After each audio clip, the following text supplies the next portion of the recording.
Well, Bernie, this is turning out to be the most inadvertently timely episode of Digging for Kryptonite ever. I don't think I've ever gotten such an emergency Facebook Messenger chat from Anthony, our host, saying, "Hey, check this out. We need to do a thing right now. Can you do this right now?" And there's a good reason why.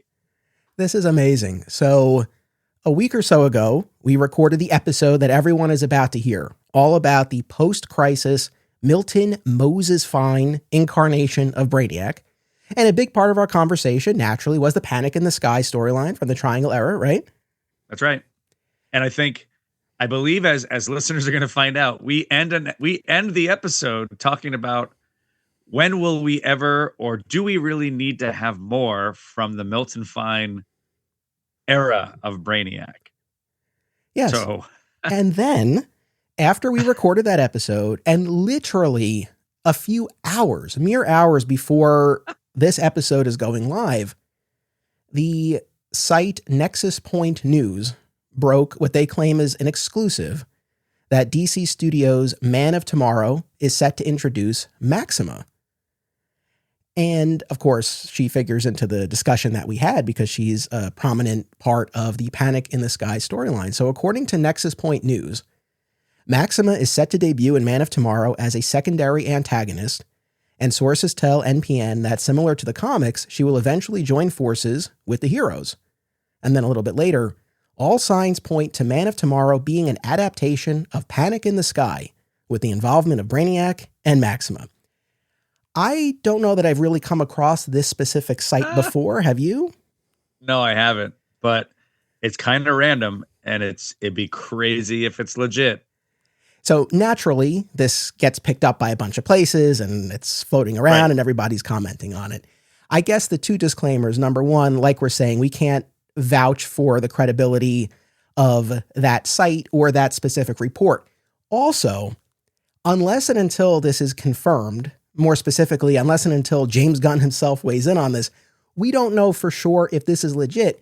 And these things happen and change so quickly that, audience, by the time you're listening to this episode, James Gunn may very well have debunked this in a comment on one of the social media platforms. We don't know, but it is so directly related to, to what we talked about that I was like, we got to do something. I got to at least hop on here and record like a little intro.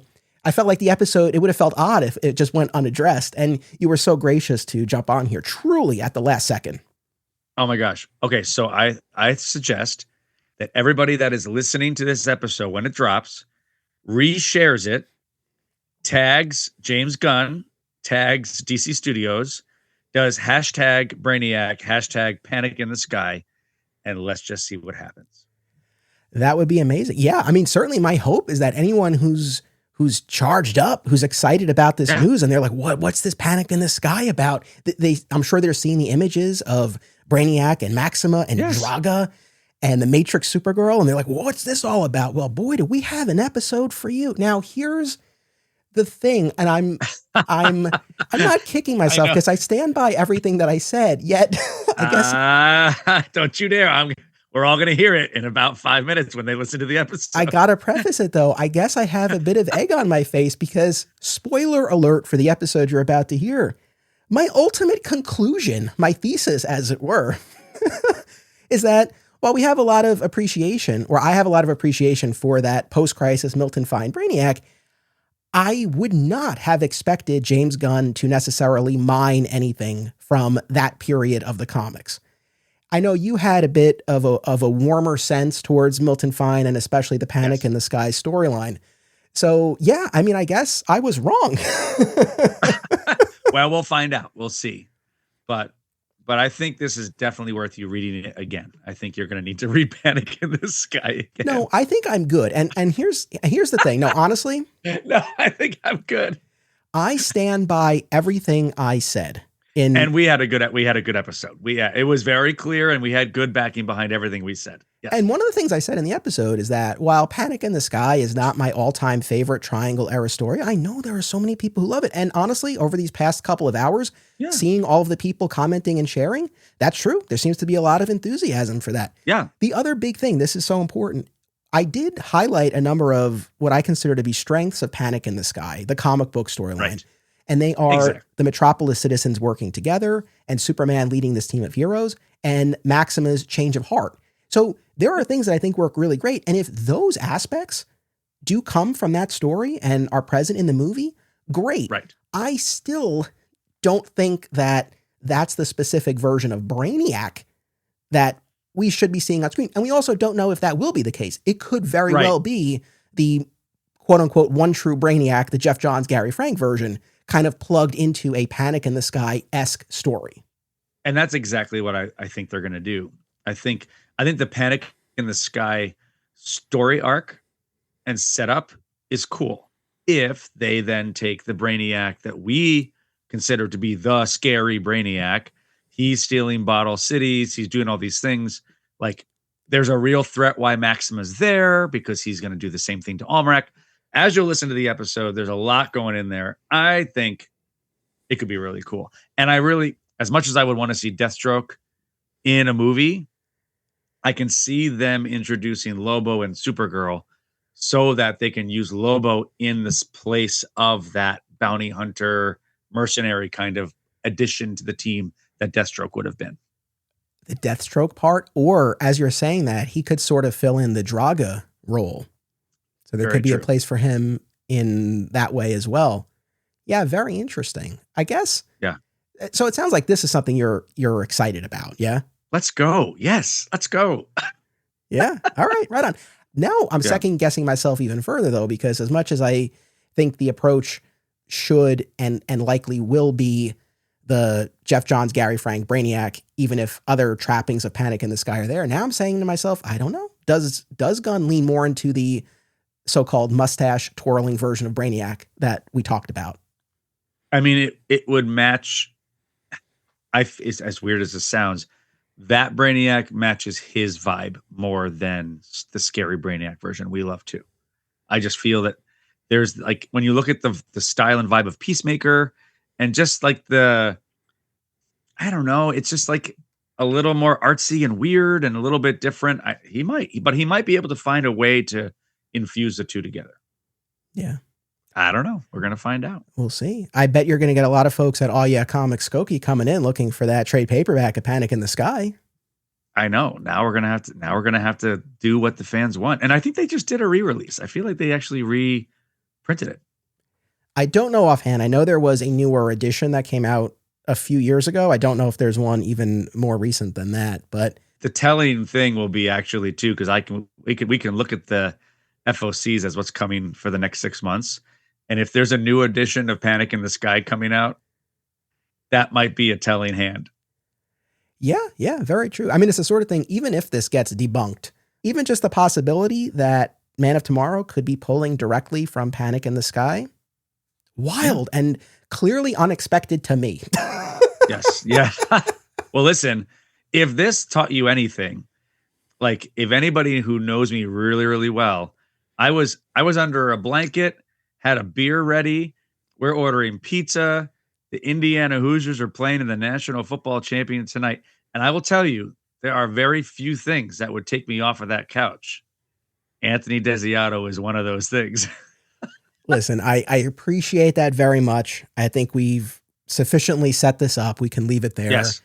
And yeah, like I said, by the time people are listening to this, there might be more clarity. This might have been debunked entirely. I don't know, but I wanted to get on here and just share that because I was kind of floored. It's one of those things to have it hit like literally hours before this episode. I was like, you've got to be kidding me. So that's amazing. So at the very least, we're going to get, if we get Maxima, I think that'd be great. All right. Well, I appreciate you joining me for this preamble here. And I hope that everyone enjoys our discussion. And now, folks, without further ado, our discussion of the post-crisis Milton Fine Brainiac.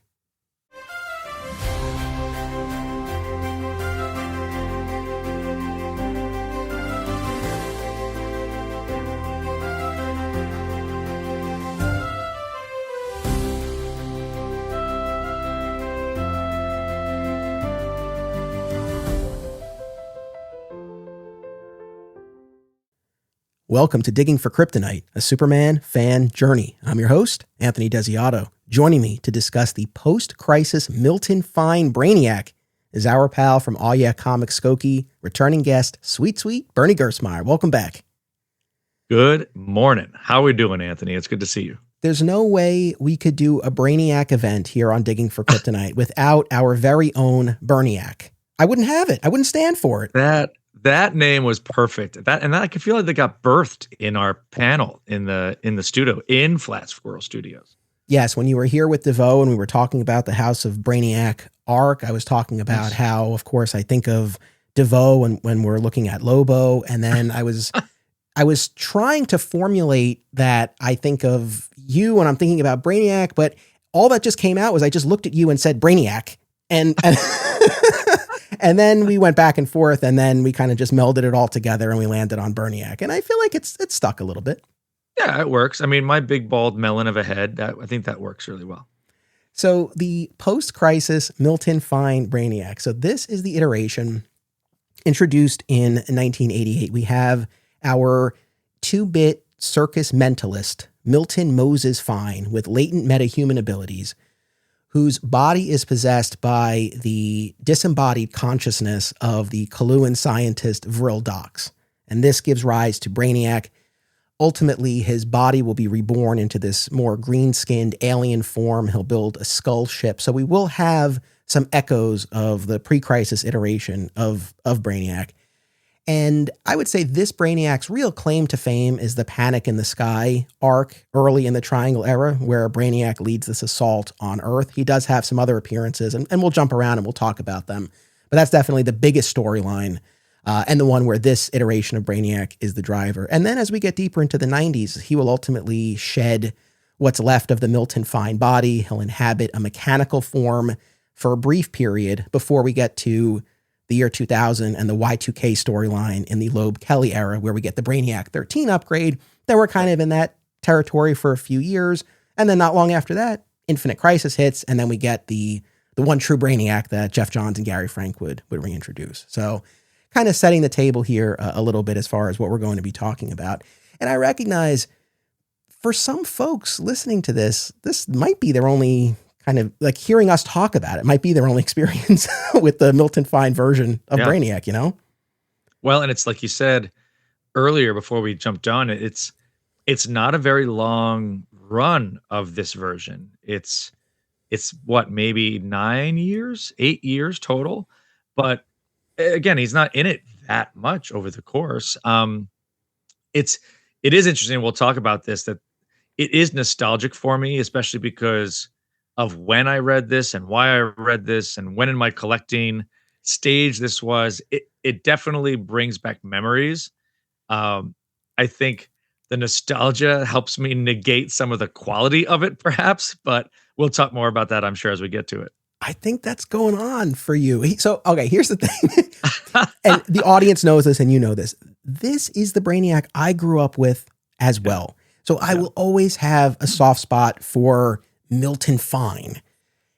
However, I was a little apprehensive coming into this recording, not because of the fact that you're here. Like, that was the aspect I was excited about. I'm going to talk to Bernie. Like, it's going to be fun. Like, we'll have a great time.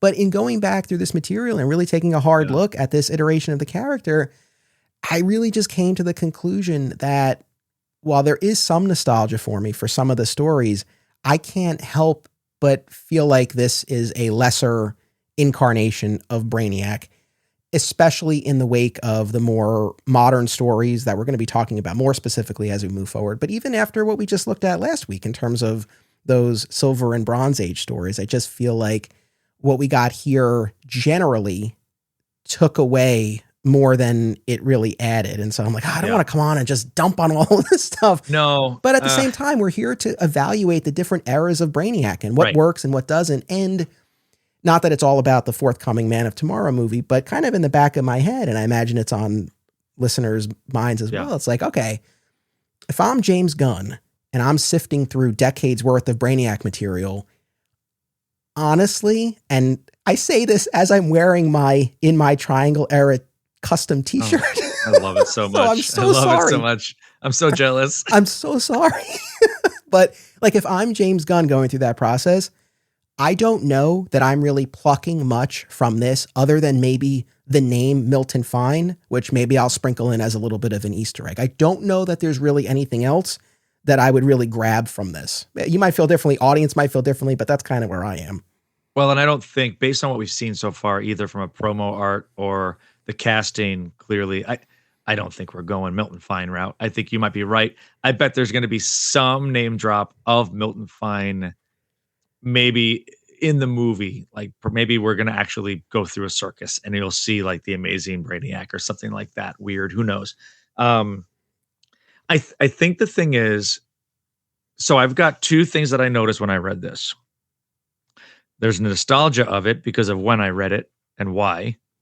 But then there's also, and you might disagree, you might agree. I feel like of the Brainiacs, this is definitely the campiest Brainiac. Like as far as I made a note in my, like when I was taking notes, from the art standpoint, the writing standpoint, the characterization standpoint, it's very Ming the Merciless, Flash Gordon-esque 1940s, like, I'll get you, Superman, kind of like Brainiac vibe. That's what I take from it. And I don't necessarily dislike it, but it's not the Brainiac I want. I have to imagine that twirly mustache and goatee, I think that has a lot to do with it. Yes. While we're talking visuals here. Now, last week, we did not make fun of the fact that the Silver Age and early Bronze Age Brainiac had no pants. I know that comes up a lot. People like to have fun with that. Whatever. I think maybe one of the reasons why I didn't zero in on that is there any more absurd look for Brainiac than what we get early in this post-crisis era before that green-skinned rebirth? There's a short period of time where Brainiac, he's still in the human Milton Fine body. Yeah. That is bald, but for the teeniest little ponytail on the top of his head, the goatee, and what I can only describe as a purple/light pink onesie. He looks like really weird. A baby. It's the weirdest friggin' look for Brainiac that I think I've ever seen. So I'll take the pre-crisis no pants look over this any day. Obviously the Milton Fine look, it changes, but there is that interim period where it's like, what's this? Well, and even as we go into the latter portion of it, into the like the dead again phase and all of that we'll talk about, like it's hair that becomes like brain matter kind of look, and it seemed to shift. Like what? Like why is it that way? When did it come that way? I don't remember why, or if it's explained why it looks that way. Again, it very, and the whole black suit with the silver belt looks very much like it came out of like the early Buck Rogers, Flash Gordon, like serial approach to what a villain would look like. It was very weird, but again, didn't dislike it, but I'm like, that's a choice. Okay, we're going to go with that. Yeah. And I guess what I can say is that in a vacuum as a kid, and this was all I knew, sure, I didn't really butt up against it. But I think now just with more exposure to other versions that I find significantly more compelling, it does kind of undercut this a little bit, but it also kind of gives me the vocabulary to kind of explain what is missing here. Whereas as a kid, I wouldn't have had that. So a lot more to say. We have a few patron questions here to kick us off. So this is a very big picture one, not limited to Milton Fine, but you can take it in the Milton Fine direction if you like. But this is from our pal Brian Dempsey, who says, it was the trade paperback release of Whatever Happened to the Man of Tomorrow where I saw the promise of the superpowers toys fulfilled in Brainiac's actions. Attaching to Lex's head was creepy, and I did not see that coming. And we talked about that last week. Brian says, that was the first time I saw Brainiac as an A-level threat. Do you recall the first Brainiac story you read where you thought, this is a cool villain? Oh, I mean, I really feel it's like when Jeff Johns takes it over. When it gets dark and Brainiac is attached to everything, and it almost has like a Alien Geiger artwork kind of vibe to it, where he's just almost hunched over and he's massive and he's connected into everything. that's the Brainiac that scares the crap out of me. And that's what I'm kind of hoping we're going to get in the Gunn universe. Yeah. So this is now becoming a running theme. I started saying this last week. It's coming up again here. It'll I think be present in all of these episodes. That yes, that iteration of Brainiac, who started as this Coluan, but then made cybernetic enhancements to the body. So there's a melding of the organic and inorganic, who is this cold collector of worlds and the abductor of Kandor and can project his mind into all of these different probes. That I feel like gives him a compelling motive and ties together a lot of these previous elements of Brainiac. So I keep coming back to that. And if I am being really honest and answering Brian's question, yeah, I think it was that post-Infinite Crisis Brainiac arc by Johns and Frank where I was like, oh, like this is what the character should be. In terms of just like personal history, since I started with the death of Superman, the first time that I would have seen the Milton Fine Brainiac or any Brainiac in the comics was the end of that Dead Again storyline, end of 94, beginning of 95, where there was this deceased body of Superman that was discovered, and everyone, or it seemed like maybe the real Superman hadn't actually come back from the dead. And then turns out to be this mass hallucination caused by the Milton Fine Brainiac. He doesn't appear much in the actual story. It's spoiler alert, but that's the big reveal at the end, and they battle. Yeah. So that's the first time I encountered that Brainiac. But other than, oh, this is what Brainiac is, it's like I don't know that I would say it really stuck with me or had the kind of effect that I think Brian is talking about here. I think it probably was that Johns and Frank story. I mean, before that, we had Superman the Animated Series, which we'll be talking about moving forward, and the James Marsters incarnation on Smallville. And I think those multimedia adaptations, even before we got to the John story, I think those went a long way towards elevating Brainiac as a villain in my book. But comic book wise, I can't say it was what I read in the Triangle era as a kid. I agree. And like multimedia helped a lot. Like I remember really enjoying the Brainiac from the cartoon of the animated series. Like, oh, he's more of a computer than a being. What actually I really enjoyed about Brainiac was when you kind of pushed on me to listen, and to watch the Krypton show. That Brainiac scared the poop out of me. Yeah. Like that is what I really think makes him an A-list villain, because it just so crazy it is. He's like a world killer, basically. Again, that it's not in the comics, but I would love to see that version in the comics, actually, a little more dark and scarier. I keep saying this, but that's the benchmark as far as I'm concerned. And so like I'm mostly excited about the new movie, but there is a part of me that's like, have we seen Krypton? Because this has been done in live action and done really, really well. And not a ton of people saw it, but it was great. And so that's what we need to match or surpass here. A couple more questions that now are more squarely focused on Milton Fine. So a pair of questions that point to the same idea. Jan says, I like the Milton Fine version. Do you? Is there any more to be mined from that version? And then 5 Million says, discovering Milton Fine during my reading journey last year was a shocker. This is an audience member of ours who's on the younger side. It's always interesting. We'll talk about his other question next week, but Brainiac Attacks, the animated movie, was his first experience with Brainiac. So interesting. It's always, it's interesting, people's entry points and all of that. He said, I had never encountered the Milton Fine version of the character before, and I honestly liked it. However, on the internet, I've noticed people don't always share my opinion. My question for you and Bernie, would you like to see the Milton Fine version in more media? I guess maybe we've already answered this a little bit, but yeah, is there more to do with Milton Fine? Oh goodness. I mean, we haven't really seen a cartoon or media version of this character. I also don't know if I need to.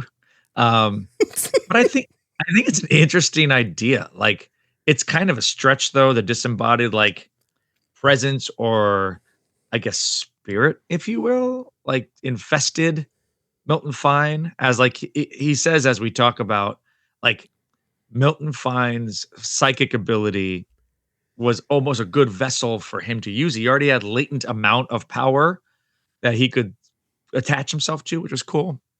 I think the idea is neat. I don't know if we need more of it. I don't know if it really would. I think it would come off as cheesy, no matter how they do it. Like, I think it would come off as campy and cheesy, no matter how they try. I think the one we're talking about is the scarier one that people would. It's a villain. It's not his friend. It's a villain. So we gotta not make him goofy looking and weird. I agree, man. Like, not to be flip, but to answer the question honestly, do I think that there's more that needs to be done with the Milton Fine in other media? Nah, not really. Like, I think we've kind of. I don't necessarily. Yeah. I agree with your read on the introduction of Milton Fine. Like, it's not just that Virildox possessed or could possess like any human. It was the fact that this was a suitable vessel, and even the fact that Milton Moses. I got to keep using that middle name because we always forget that Milton Moses Fine. That that ability allowed him to make that contact with Virildox. So it was something very specific about that person.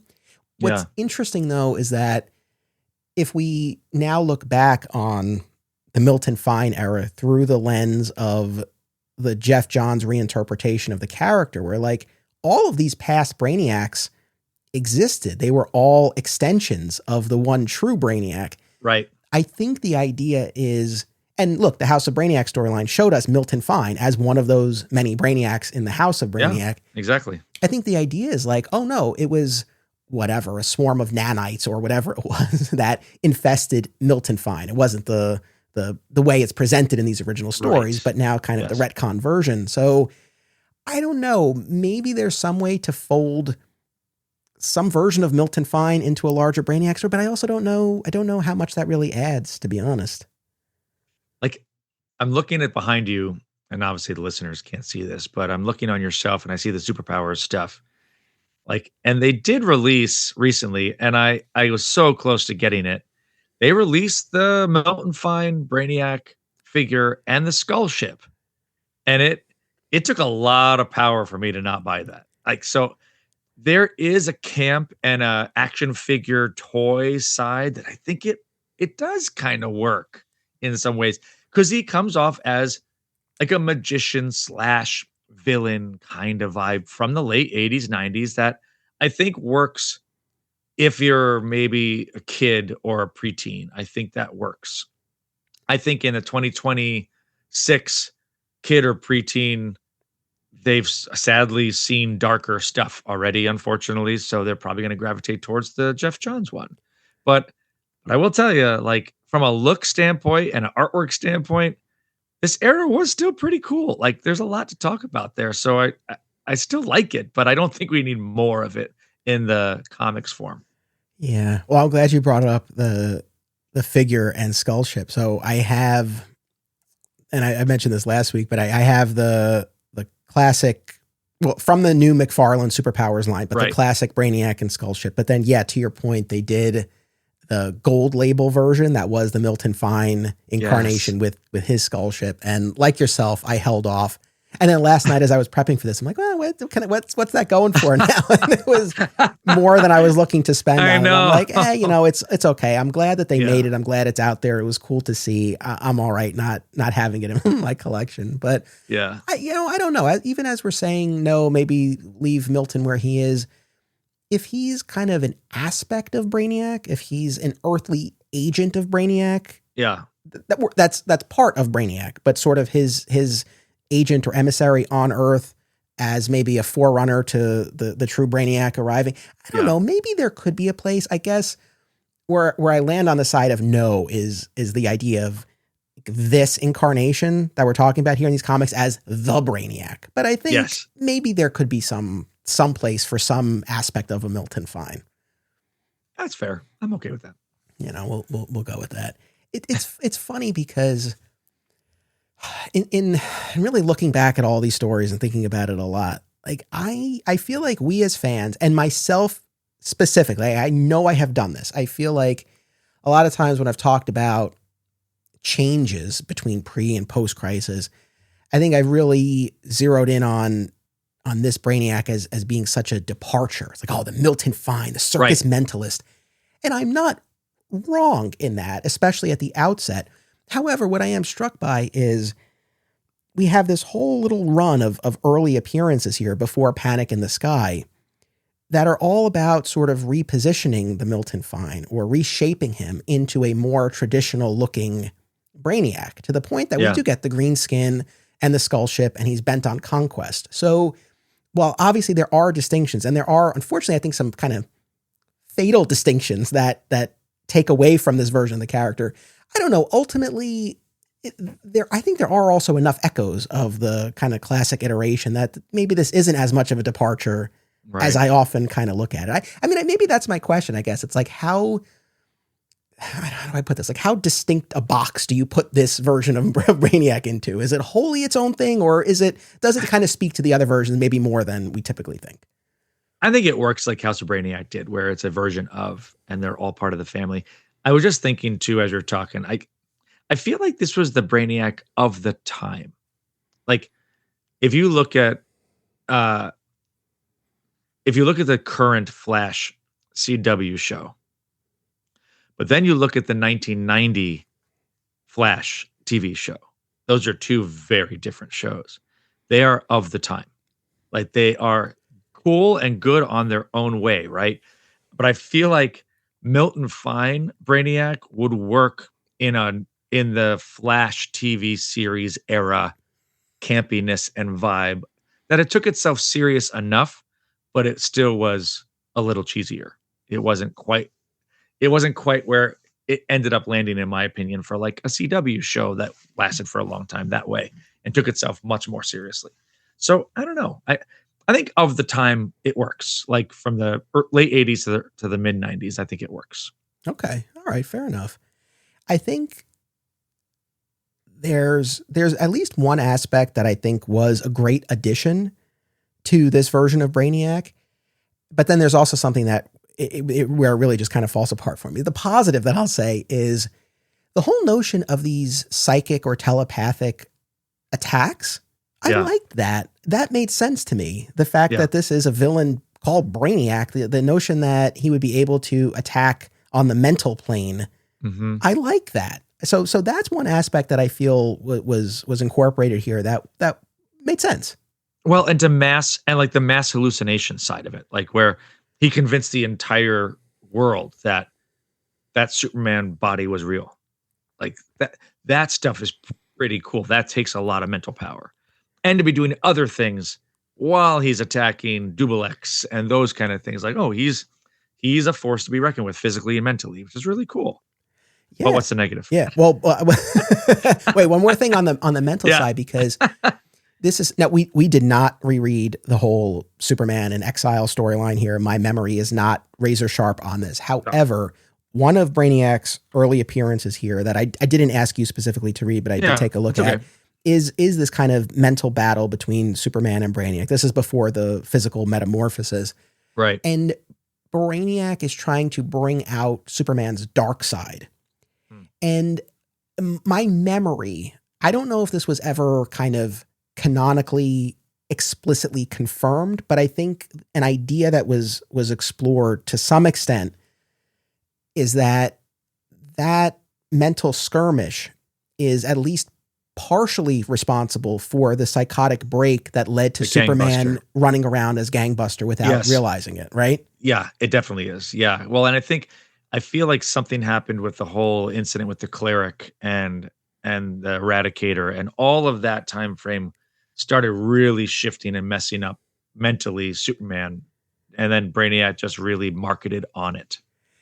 Yeah, and I think, well, even just the way that you kind of lay that out, I think that helps me make some peace with it, because I, more so than remembering the stories, I remember complaining about this when we talked about Superman in Exile years ago now. Yeah, it's a long time ago. Because it's like, my feeling is, I love the idea that Superman had this personal internal struggle, and it manifested in this way, and he was so racked with guilt over killing the Kryptonian criminals in the Pocket Universe. This is what happened. And so the idea that Brainiac could be solely responsible for this, I don't like that, but I don't think that's the case. And I think the way that you lay it out is it's this piece of this puzzle that points to this larger break.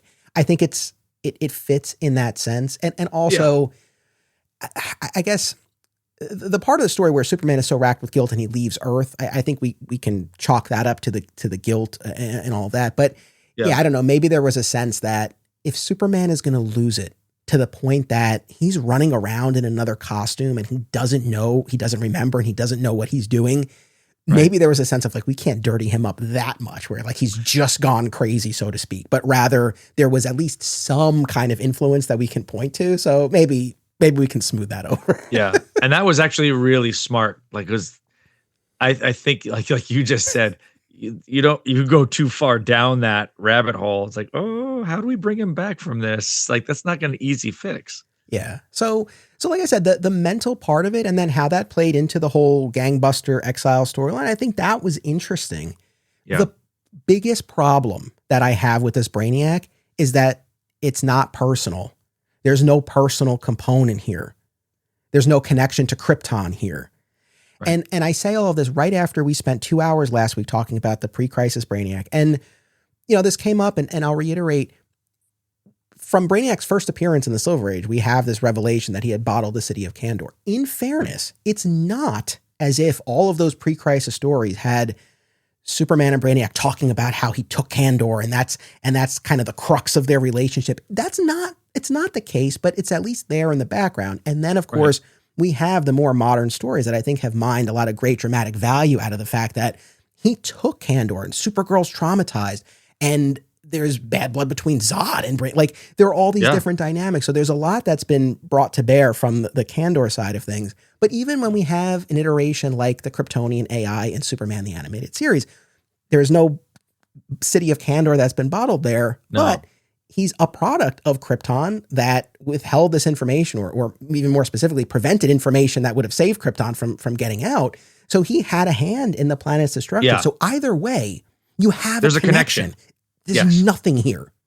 Well, and it's so funny you said that, because I was reading it going also like, there's so many like, I'll get you, Superman, or I'm going to kill Superman, or I'm going to take him to, like, I kind of started asking, why is he so mad at why is he so mad at Superman? Like, there is seemingly no connection except for the fact that he stopped him from when he took over Milton, like taking over the world. Like, but there's just such a weird hatred of Superman that I'm like, if there was a Krypton past, I would go with that. I could see that. Good.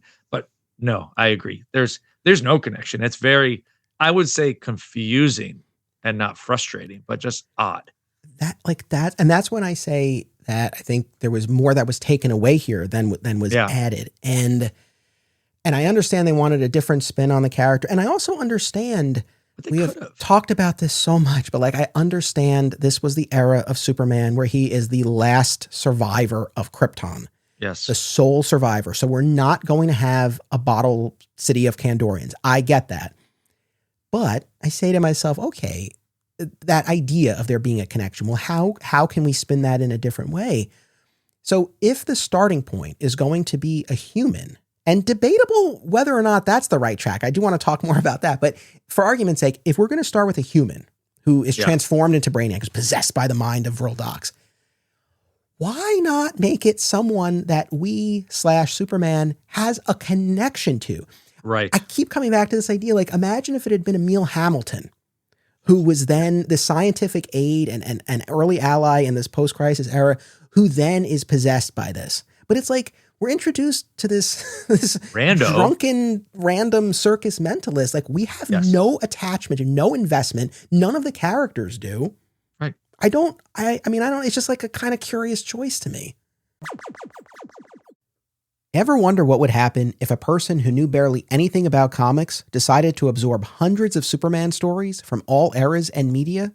That's exactly what Robbo is doing on This Podcast Will Never Die, which starts with all the ways the Man of Steel stood out on the newsstands in 1938. Listen and subscribe to This Podcast Will Never Die, and you'll never look at Superman's trunks the same way again. My comic shop closed over a decade ago, but if there's one place where I feel that same sense of camaraderie, it's Fat Moose Comics, New Jersey's best and oldest comic book store, led by current owner Sean Hendricks. If you're looking for something and they don't have it, they can probably get it for you. They know a guy. visit Fat Moose in Whippany, New Jersey, and be sure to reach out via the Fat Moose Comics Facebook page. As a movie lover and independent filmmaker myself, I appreciate the importance of great, well-run film festivals, and one family of fests has you covered in New York and New Jersey. Don't miss Hang On to Your Shorts in Asbury Park, Brightside Tavern in Jersey City, Round Reel in Bloomfield, and Shorts and Stout in Long Beach. Event details, as well as submission information for filmmakers, can be found at filmfreeway.com. Well, and look what they did with other characters, like who is the character that ends up being Satan? Is it Thornton? Oh, Colin Thornton, yeah. Yeah, so like they plant seeds of characters and then they elaborate on them. Like Emil Hamilton, they do it later in the late 90s, 2000s. Sadly, we don't want to talk about that. Rest in peace. But yeah, like there's no why, there's no emotional attachment to the character. Because if they did that, we'd be like, oh, whoa, we like him. Why? But now he's not him. What's going on?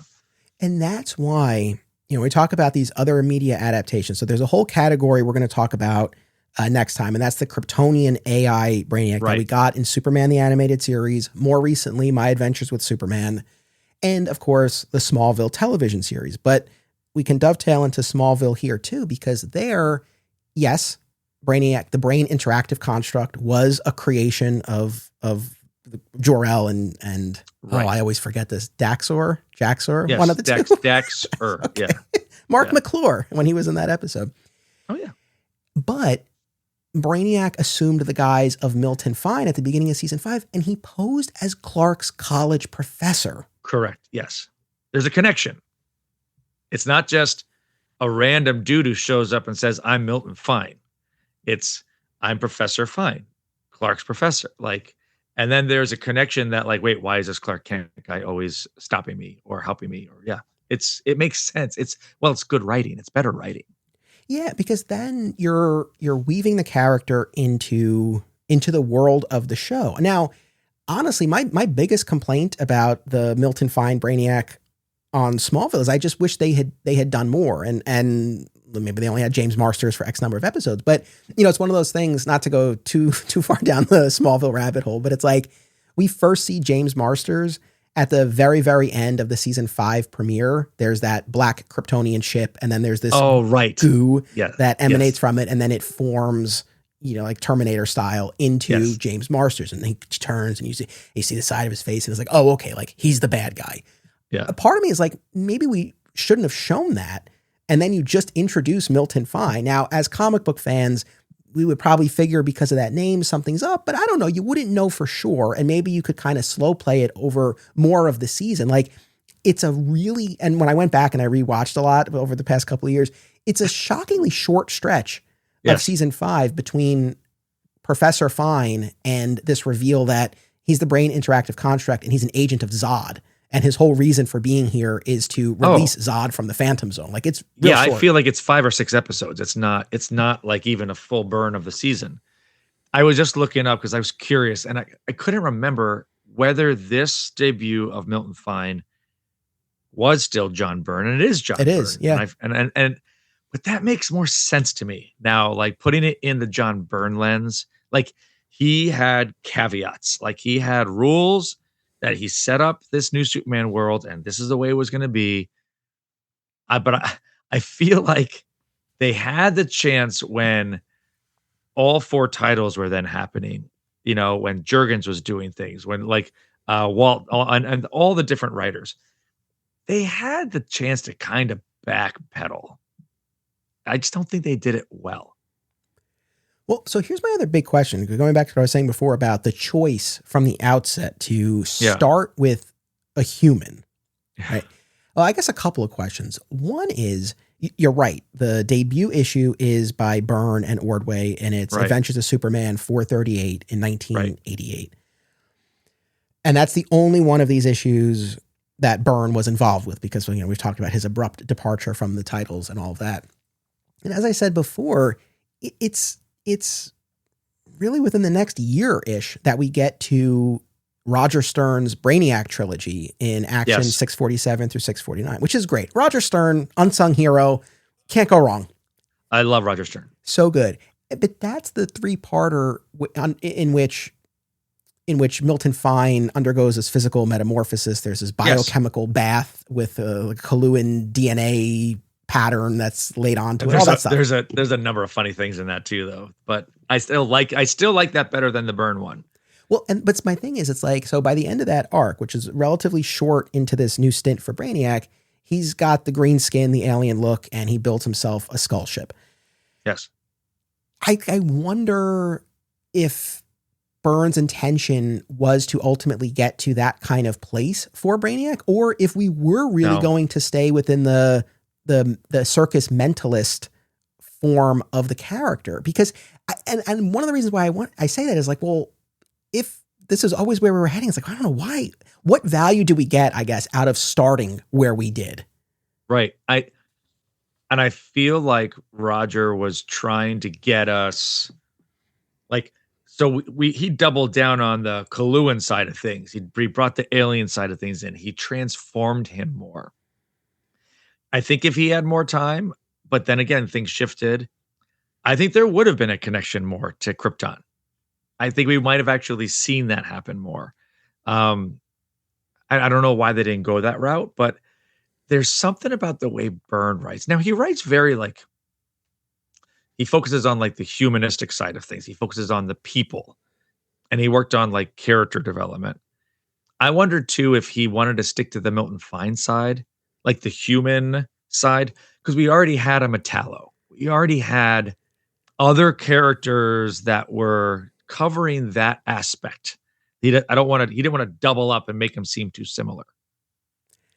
Like that's, and I don't have any confirmation on this. I have nothing to, I guess I could have reached out to Mike Carlin to ask. Maybe he would have been able to shed some light, but I guess my gut instinct and the way it reads, I can't help but think had Byrne continued, we would not have veered into the more traditional looking Brainiac. I could be totally wrong, but I feel like there was probably a reason why we started there with this human form. But in any event, that is where we start in Action 438. And again, we don't have to go through the beats of all of these issues. But just since we're at the start here, it's like, talk about like the lack of personal connection. It's just like randomly Clark, Kat, Jimmy, and Adam Grant are at the circus. Right.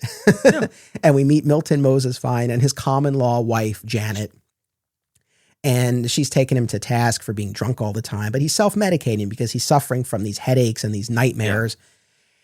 Yeah. In one of the subsequent issues, we'll find out that Milton Fine had a brain tumor. So between the tumor, these latent abilities, this connection to this alien consciousness, this guy is really messed up. And then over the course of this issue is full on possessed by the mind of Real Docs. And we have this battle. And it's really the comic influence of Janet that allows Milton Fine to sort of shake this off, at least temporarily. And we end with Fine in a psychiatric hospital where the doctors are convinced that all of this Vril Docs business is just a coping mechanism, right? That Milton Fine can't process these abilities that he's developing, that he's developed, and that he's come up with this story about this alien who the way it's presented in the story, and this will kind of change as we're moving forward here. But the idea is that Vril Docs is this brilliant scientist. He's done so much for Kolu, but he came up with this teleportation system that failed. And that's what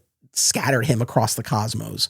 Right. Well, and Kolu turns on him too. Like they get, I think it starts to turn out like the Koluans were angry with him because he was trying to take over actually. So if I'm not mistaken, I think that's introduced like a little bit later. I don't know that that's in that first issue because I did. Oh, no. Yeah, you're right. It was added by the Dream Team, like that started doing all 4 issues. Well, actually, so I guess maybe this probably popped up in multiple instances, but just jumping ahead a little bit, in 1990, there was a 2-parter. It was in the Adventures of Superman Annual #2, and then the Legion Annual #1.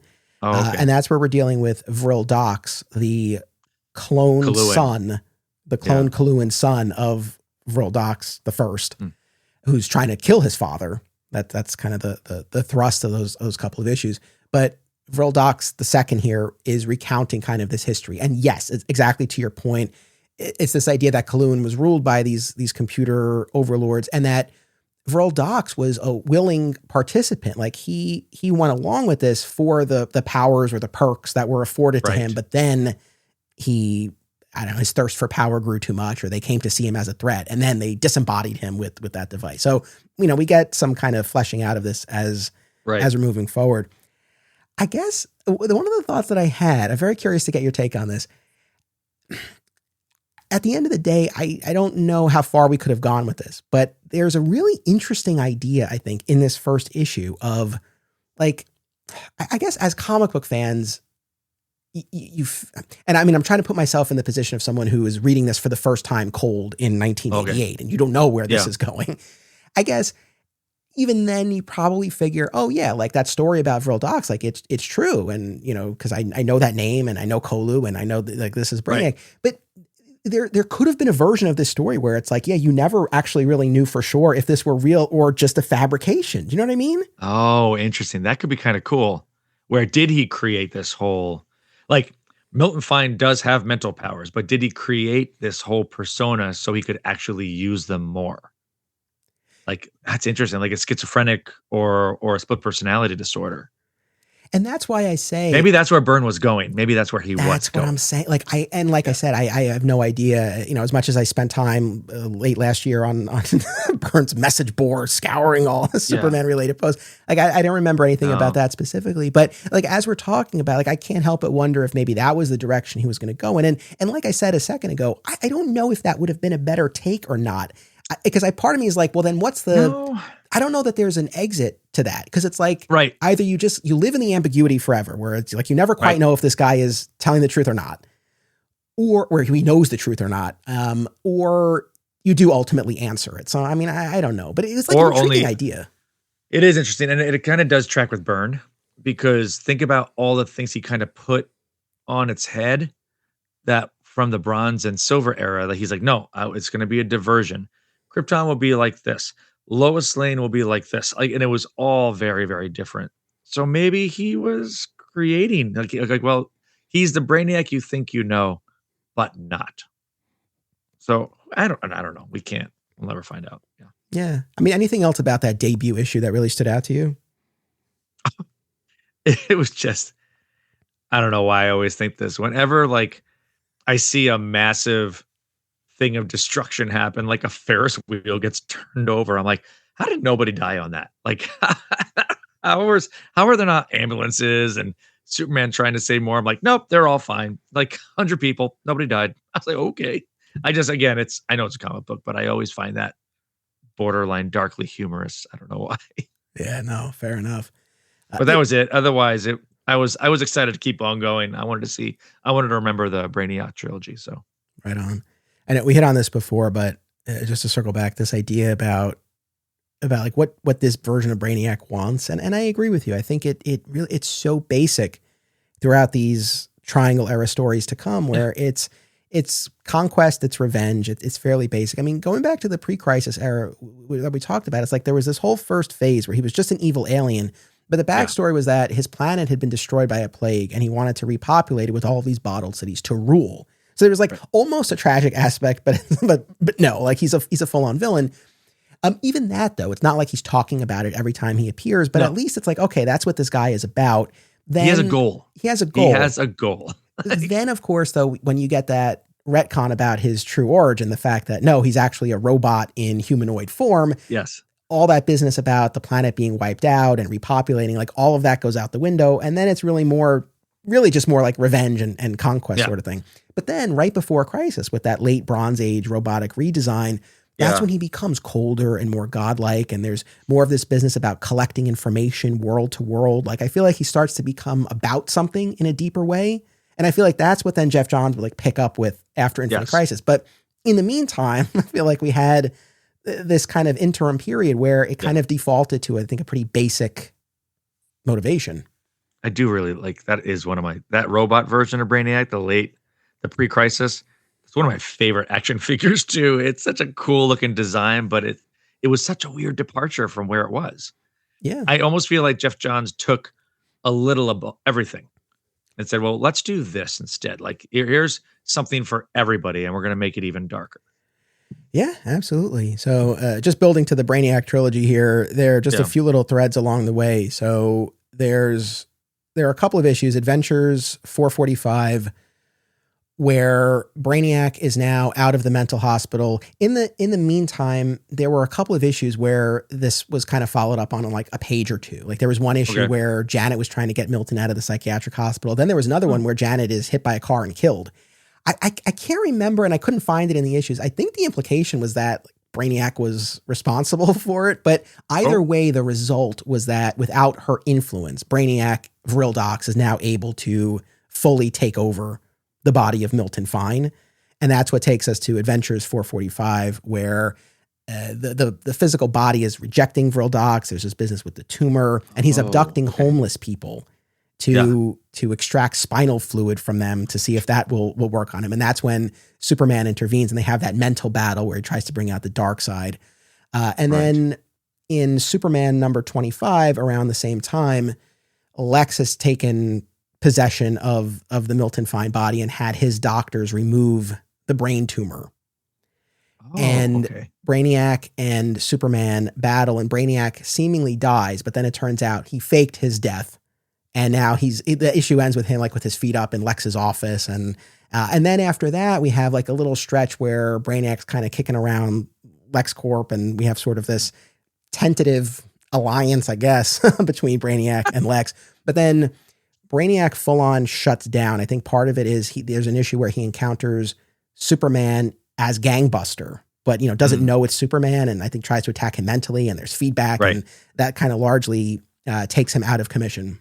That's why he ends up in the lab. In the coma. And then there's one more issue, Superman 35, that kind of sets the stage for the Brainiac trilogy. Oh, God. And I just want to mention, so that's the one, long story short, where Brainiac's been under heavy sedation, but his consciousness is freed at the end of it. Right. And that launches us into the Brainiac trilogy. But just to mention, Superman 35, part of the cover, half the cover, is an homage to Superman 167 from the Silver Age, where you've got Superman in a little bird cage.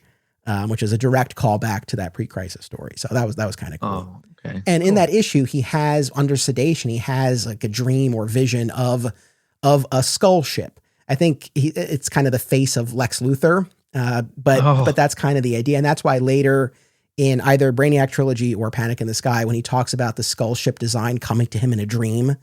Oh, okay. That's kind of what he's talking. Now, was it a dream because of everything he was going through, being hooked up to this equipment and having Lex on his mind? Or was this, an echo of pre-crisis continuity? I don't know. I guess we can interpret. It was breaking through.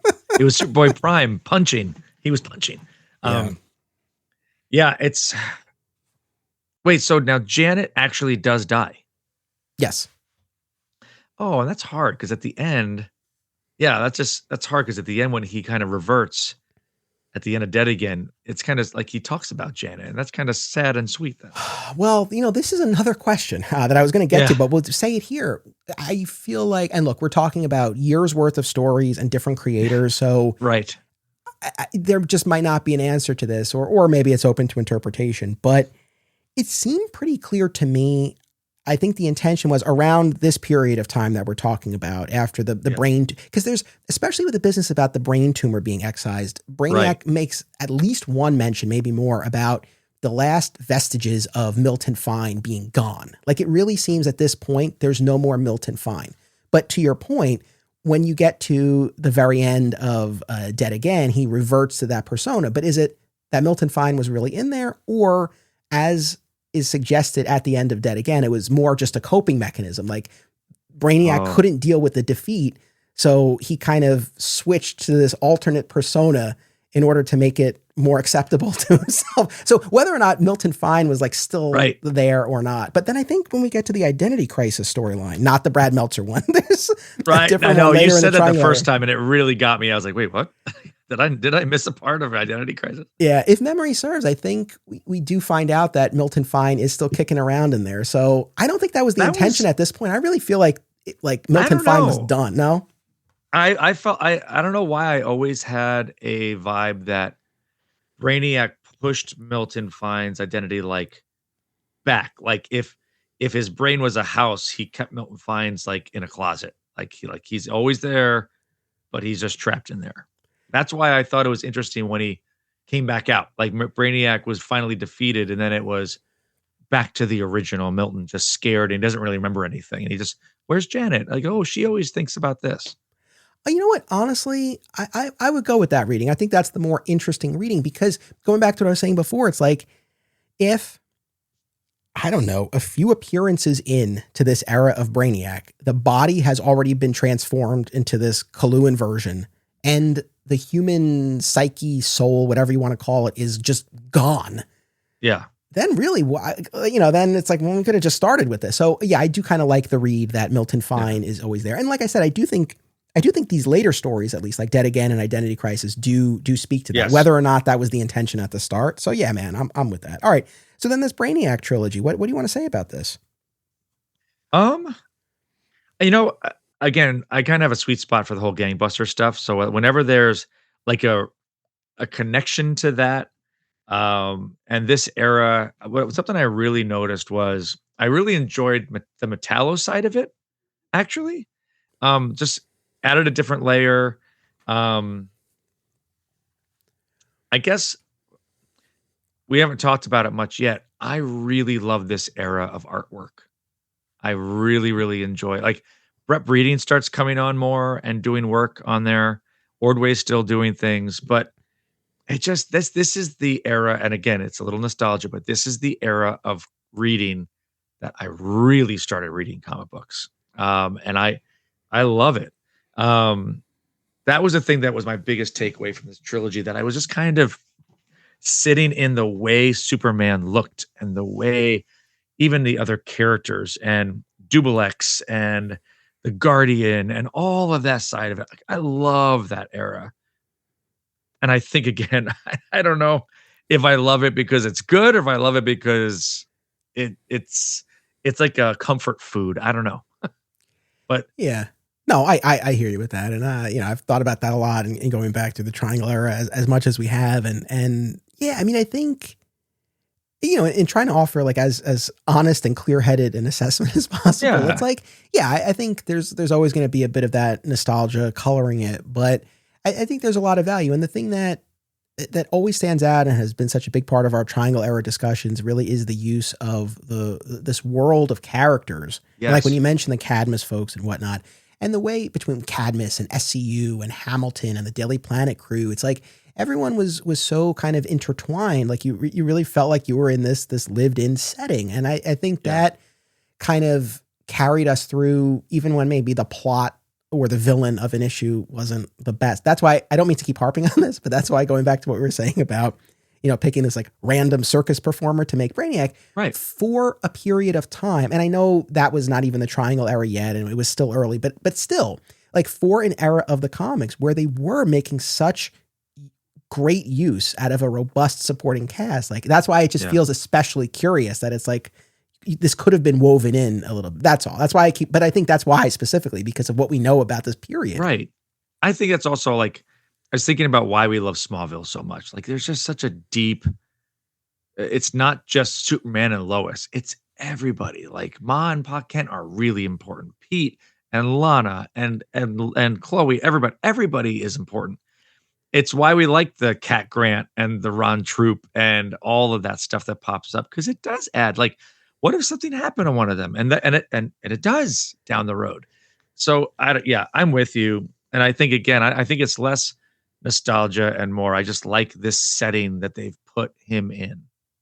Yeah, right on. Yeah. But yeah, good stuff in this trilogy where, like we said, Brainiac's physical body is the property of Lex Luthor at this point. He's got him at one of his labs with Happerson and Dr. Kelly, and they're studying him and he's under sedation. But like I said, his consciousness is freed. And so he's ultimately able to take control of the lab and all of the scientists with these little probes on them. Yes. And transform himself where he needs to be. Exactly. And he utilizes Metallo as one of his agents. And as you mentioned, they break into Cadmus and they steal this genetic material and lace it with the Kaluan DNA, all of this business essentially to end up with Fine's physical form in this biochemical bath that when he emerges, he looks like that green-skinned Brainiac with the goatee and twirly mustache, and he dons his black suit and purple cape and Right. all of that. There was one scene that stuck out to me that we don't really see this in this era as much, but when Brainiac is reborn, Superman's unconscious. Like there's this massive blow up, and he's like, "Wait, what happened?" And you see like Superman like really pissed off, like angry about this actually went down, and he goes kind of, for lack of a better word, he kind of goes gangbuster and just plows through stuff to knock out and finish Brainiac to get him where he needs to be. But it was just kind of cool. He's like, you don't really see him knocked out unconscious very often in the books. And he's like, wait, what happened while I was out? What's going on? Yeah, man, very true. And also, we talked a lot last week about, and we're kind of considering these essential components of the Brainiac mythology. The association with Lex Luthor is so ingrained, and as much as it's often called, the Brainiac Luthor team, they're more often at odds than anything else. And you see this here in terms of this battle to study and control Brainiac, and then how Brainiac is able to usurp that control and all of that. So, that's definitely an echo that you see at play here. I guess as far as echoes go, I'm okay with the skull ship. It's such a cool design. The business about, it came to me in a dream. But like I said, I think we really can, even putting aside like continuity business, I think we really can account for it in that dream that he had, that it would kind of matter between the equipment and Lex, that it would manifest in that way. I'm okay with that. I know I'm jumping ahead, but this pissed me off. When we get to near the end of Panic in the Sky, which is the next big story that we're going to talk about here. Yeah. It's like the penultimate issue, and all of a sudden, out of friggin' nowhere, Brainiac's like, now, my plan to bottle the city of Metropolis. It's like, what? Where? Like, so all of a sudden, like, you shrink cities now. Like, this is, and what bothered me about that is it came out of nowhere. There was no in-story or character explanation or motivation for it, like, other than, oh, well, that's what Brainiac used to do, so we're going to have to do that here. And not just not even a why, but like, when did he be able to do that? And in what what was the point of him doing Metropolis? Like, why would he do that? Yeah. So that, oh God, that bothered me. But otherwise, again, and that's the next story, but the Brainiac trilogy, solid, solid. Also, while we're giving Roger Stern his flowers here in this Brainiac trilogy, this is so minor, but whatever. Let me say it while we're here. I don't know what it is about Roger Stern's action issues, like his recaps, like as the characters are recounting past events. Yes. I don't know. Like on paper, you would think like, oh, this is going to feel dull or just like exposition. It works. Like I'd love it always that. Works. Right. Yeah. And he does it in like 3 panels. But it's like, oh, that's perfect. Now I understand where we're at. Cool. Okay. It's like watching the recap before a Netflix episode. It's like, oh, that's good. Now I know what was on last week. Okay, cool. Yeah, it just always feels organic, and it doesn't take you out of it. Yeah. So I absolutely love that. So yeah, it's good. It's good writing. Like you could tell too. Like, and I mean, some of folks might not know. Like he's the one that did the Death and Return of Superman novelization, and it's such a good read. Yep. Like it's such a good read, and you have somebody that can write like that writing comics. That's why we like it. We love digging into epic comic book runs, but what about the art of the single issue? Single Bound is a podcast series hosted by married couple Amy and Logan as they review single issues of comics, many of them starring the Man of Steel, Logan's favorite character. Listen and subscribe on Spotify and YouTube, and follow the show on Instagram at Single Bound Podcast. I'm a parent, which means that a family-friendly comic shop is a must, and there's none better than Aw Yeah Comics. Visit one of their 3 locations, Harrison, New York, Muncie, Indiana, or Skokie, Illinois, home to our pal, Sweet Sweet Bernie. Follow them on social media and at awyeahcomics.com for news about signings, live sales, and much more. Their name says exactly how they feel about it. Say it with me now. Aw yeah. I talk about Smallville a lot, but when it comes to listening, one podcast is at the top of my queue. Always Hold On to Smallville, hosted by our pal, Zach Moore. Zach and his guests bring tremendous insight, passion, and humor to each and every episode. And while their series rewatch has concluded, the podcast continues with more great Smallville and Superman talk. Listen wherever you get podcasts and keep an eye out for the other shows on the Always Hold On To network. This podcast is an affiliate of BCW Supplies. The next time you need to restock on comic book bags, boards, boxes, and more, be sure to use promo code FSP to save 10% on your order. That's FSP for Flat Squirrel Productions. It helps support the show too. Thank you. All right, so 1992, Panic in the Sky. So it's an 8-part storyline. We have a prologue, 6 strikes, and then an epilogue here. And like I said at the top, I mean, this is really, when we're talking the Milton Fine Brainiac, I've like this, this arc is his claim to fame. Like we've been saying, he doesn't make a ton of appearances. And this is the only one really where he is the main villain driver of the piece. I have to say, just as a preliminary matter, I do love the title. It is a direct pull from the classic George Reeves series, season 2, Panic in the Sky, widely regarded as the best episode of the series, where Superman tries to stop an asteroid, loses his memory, and has to figure out who he is in time to stop the asteroid once and for all. It is widely regarded as the best, justifiably so. And I know, of course, Mike Carlin and many of the Triangle era creators, they were big George Reeves fans. And he's talked about how this was a direct reference. So I do like that aspect. But like we said, I mean, this is Brainiac launching his invasion of Earth utilizing Warworld. Right. He sends his Skull ship first as kind of an advance attack, but the main invasion is in the form of Warworld. And he has Maxima by his side, not exerting mental control over her per se, but he conquered her world, right? And so he's using that as leverage. But then he does exert mental control over Matrix, Supergirl, and Draga, the warrior that Superman had battled and spared during the Exile storyline in going up against Mongol. And Superman has to assemble this group of heroes on Earth to repel the attack. And this is one of those ones, I didn't read this as a kid because this was before my time. And I came to it for the first time within the past few years. And I know we talked about it on the show. And I don't know that I was so hot on it at the time. And I was excited to kind of come back to it and really look at it through the Brainiac lens. And I'm like, all right, I'm going to get more out of it this time. And, you know, man, it was just okay. It was just okay to me. And I'm pretty sure actually, like I'm in the minority, especially among Triangle era fans on this one. I feel like Panic in the Sky is generally pretty well regarded. I'm not trying to take away from anyone's enjoyment of it. I didn't hate it. It just didn't do a lot for me, but you had a better experience. So why don't you go for it? Well, I did. I mean, like, I guess to give a little history too, like most people that know us, Death of Superman is where we both kind of started really picking up things. Now, as a collector, like this was, I guess this would have been early college for me. So this would be the time frame that myself and my now wife, current girlfriend at the time, Renee, we would find different shops. And the goal was to work backwards. So I would start filling in, like what I did right before Death of Superman is I found all of the Justice League America and Triangle era stuff right before, because I wanted to know, wait, like who is Bloodwind? I've never heard of these characters. I want to know more. So I would go backwards, and I went far back enough that brought me to Panic in the Sky. And it's like, oh, this has all the heroes in it. This is like an epic kind of big story crossover. All the heroes are in it. This is awesome. So I really enjoyed it.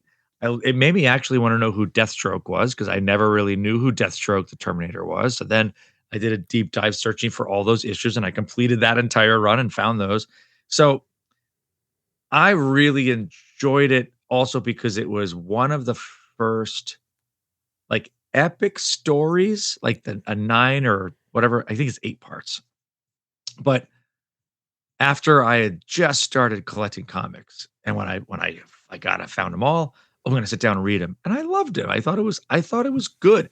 And it was those awesome, like you open it up and the splash pages where it's like every hero standing around listening to what the plan is. I was like, this is dope. I want a poster of this. Now, how did you read it? Like for this project, how did you read it? Did like this past few days? Oh, I read it on the app. They have they have a story collection of it. So just all 8 parts were in their own little hub. And I just went through it like that. Did it have, because I read the trade version purposely. So in the trade version, before every one of the parts, one of the creators has like a 1-page like quote or blurb or something neat about like why they liked it. Like one starts off talking about the Panic in the Sky reference to Adventures of Superman. One talks about how this was actually supposed to be a DC Universe crossover across all titles. But then whatever editorial decision was made, it was only going to be done in Superman. Now, could it have been kind of cool if it ended up being like an event where it was across everything? Maybe. Like it might have fleshed out some of the stuff that made it more memorable. But I mean, to me, it felt that way when I read it. I was like, oh, this is a big deal. It's across all the titles. It's got all the heroes in it, but it's a Superman book. I dig this. This is pretty, really cool. Plus, it was like the version of Supergirl that I have in my brain. Like that, when I see this, when I think of Supergirl, this art of Supergirl is who I think of. The only other one I really go to is the animated series, Supergirl.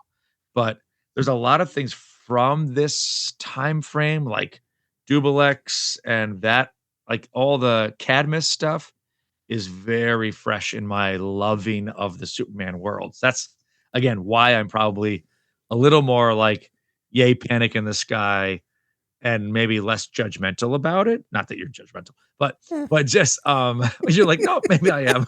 It's okay. I'm judging it. But maybe that's why I'm a little bit kinder, perhaps, to it. That's where I'm coming from.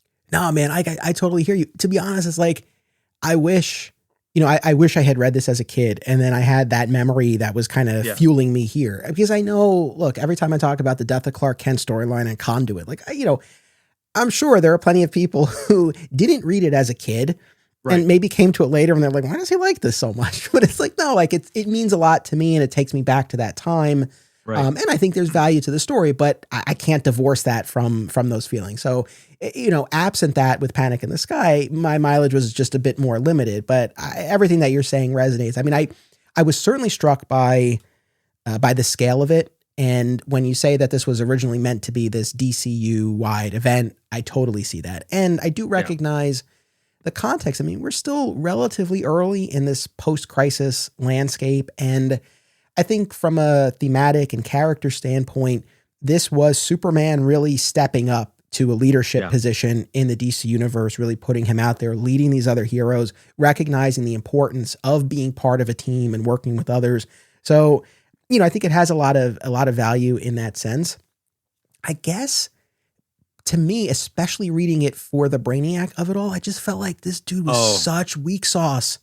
In this thing. Well, as like, if you're going to, it is very interesting. We'll talk more about it, how like you've got all these major players, but like somehow he's still foiling all of this. I don't see the how or the why. And again, a lot of just quick plot points show up to like stop all these heroes again. Like Warworld is attacking them now from the walls of Warworld. I'm like, what is happening? But I do think it's interesting. They use this clearly as a means to an end. Like one of the other blurbs that Dan Jurgens wrote about was he was going to be taking over the Justice League America book. And they wanted a clear path for Superman to now lead the JLA, because he wasn't. It was not that's not who was in it at that point. It also allowed him to use Maxima. He wanted to put Maxima in the Justice League of America. So like there again, and we've seen this. How many times have we seen this in all the things we've talked about? Like, yes, it's a good story, but they're using this as like how to get to point B from point A, or maybe even point D from point A. They're using a story. So yeah, I could see why they needed this, even though Brainiac might not have been the villain we needed. But looking at it from the Brainiac lens, I can see why you're saying like, what the heck is this all about? We got every hero on the planet and can't stop this guy. He looks like he's dressed in a onesie and he's got a really terrible mustache. Yeah. Well, it's just, I feel like over the course of the story, like I said, he leads with the skull ship attack, which Superman is able to repel, but Warworld is still coming. Right. And essentially, as we make our way through this story, and again, we don't need to go beat by beat, but you have sort of this two-pronged assault, because Brainiac, teleports a bunch of the War Worlders to the surface of the Earth, and we have the ground team like Batman and Nightwing and Blue Beetle and so on, and they're fighting Gangbuster, and they're fighting on the ground. And then you have the mightier of Earth's heroes heading into space. And yeah, I don't know, I just feel like throughout the story, Brainiac always claims to be one step ahead, but then ends up being almost totally stymied by the fact that Double X is in control of Metron's Mobius chair. And that really seems to put a stop to most of Brainiac's machinations. And then we get this out of left field business about shrinking Metropolis, which, like I said, I don't know why it bothered me so much. I guess it's just because it's like it wasn't accounted for, and I feel like it was just playing on what people know of the character generally from a different continuity, from a different version. And it's like, how many times has that happened and I haven't batted an eye at it? So I have to check myself, but I don't know, maybe because like I'm going through all of this Brainiac material together, I feel more, I don't know, more protective of it, or it just felt like, well, if you're going to do this, like, why not make a reason? Why not set it up? That's why it bothered me. This is going to sound really like I know how to run a comic book like team and staff, but this is also, I'm pretty sure, the first collaboration where they then do a crossover amongst all 4 titles. I'm pretty sure, because Man of Steel is pretty fresh, right? It's on number 9. Okay, so hasn't even been a year of that individual book. So now we do have 4 titles, and I think it's the first one.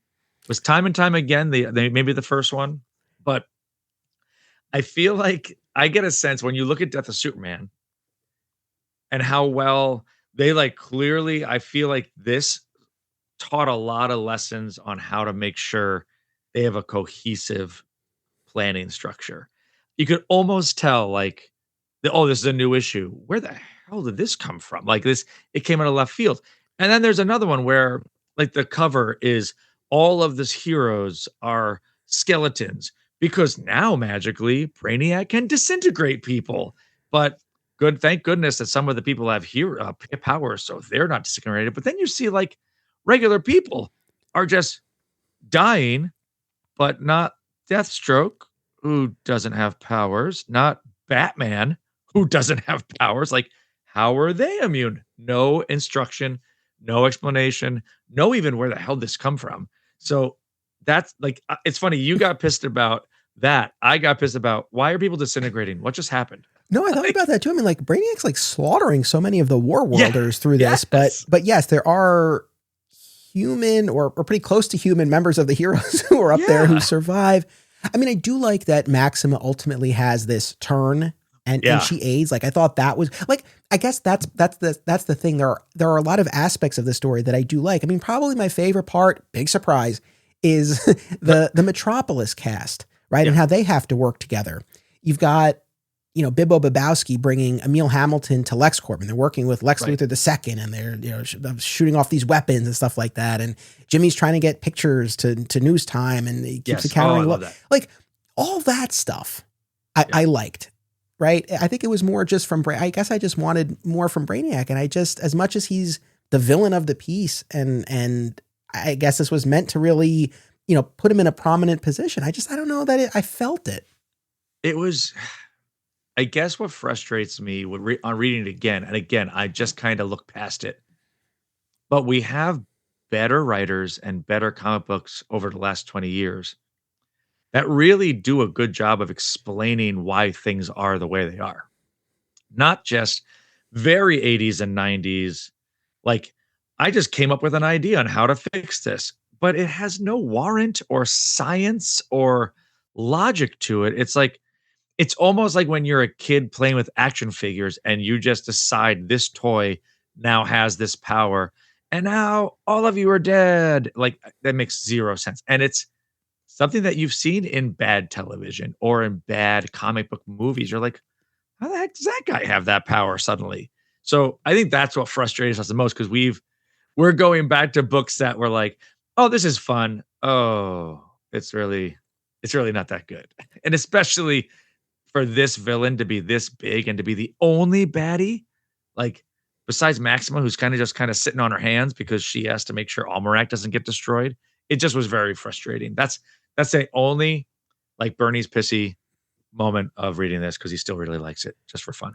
Yeah, and I'll wrap it up on this. I don't want to keep complaining about it. I know that, like I said, I think this is generally well regarded, and what I can say on a positive note, it's like, even though I don't think this did as much for the Milton Fine Brainiac as I would have liked. No, I am glad he had this story. I mean, you think about the scenario where we have this post-crisis iteration of the character and you don't have Panic in the Sky, or maybe it's just like, right, 3 or 4 parts. I don't know that there's much meat on the bone here for this character. Right. So at least he had this big event, if you read this from the perspective of, if you read it for the Draga of it all, it's a great story. I mean, this guy's got the best arc in the whole thing leading up to his noble sacrifice. Yeah. I like that aspect. And even the Supergirl honoring Draga as the Matrix going back to the Supergirl shape of it all. And that leads to so many things down the road with Lex Luthor II and all that. Yeah. So, I mean, I think in terms of putting some pieces into place, like for the Dan Jurgens run on Justice League, like you said, like for the teams coordinating for this kind of event, not too long before Death of Superman, I think this is important. And I think I'll just remind myself of the context and maybe not expect as much from it. But at the climax of this, you do have this great turn from Maxima, and she mind blasts Brainiac to the point that she almost kills him, but for Superman's intervention. But Brainiac is left catatonic, and Superman entrusts his care to the New Gods. So they take him off to New Genesis. I love the New Gods part of it. I love I've always liked Maxima as a character. I think she's like Wonder Woman of this time frame. Wasn't the Wonder Woman we know now. Like the Wonder Woman we know now is kind of more like Maxima, if Maxima was Wonder Woman. So I think that's why I kind of resonate with why I like Maxima, because it's very confusing whether is she a villain? Is she a hero? I think she's just like a harder hero. She doesn't really put up with anybody's crap. She doesn't like you. She's going to zap you. You're dead. Like she's going to break you in half. That's it. But I really like that she then stayed around on Justice League, and I remember enjoying that book quite a bit. You know what? The last thing that stood out to me was Brainiac's use of War World, because I'm saying to myself, when we get to Our Worlds at War and Brainiac 13 reemerges, he's in command of War World deep into the Loeb Kelly era. And I'm like, again, whether that was purposeful or a coincidence, it's just like a really cool parallel to me. It's like, would I say this is one of those essential ingredients of Brainiac? No, probably not. But it's like, I don't know, this is a thing. He uses War World. So that was kind of cool. There's one thing I got to before we go to this. Yeah. The Guy Gardner of it all. Yes. That, I don't want to say I hate Guy Gardner. He just annoys the hell out of me. Yeah. Here's the thing. I get what you're saying. And I'm not here to make like a full-throated defense of Guy Gardner. I get it. But because I was clocking that too as I was reading, and all of those quips and remarks, like it was a bit grating. And obviously, he's meant to be an abrasive character, but there's a line between kind of, being that within the story versus being annoying to read. And that was what I wanted to bring up, because I don't dislike the Guy Gardner character. I dislike how they use him. I was thinking about this. I feel like, I talked about, these creators working together and using such a large group of characters. Like I have to imagine that there's a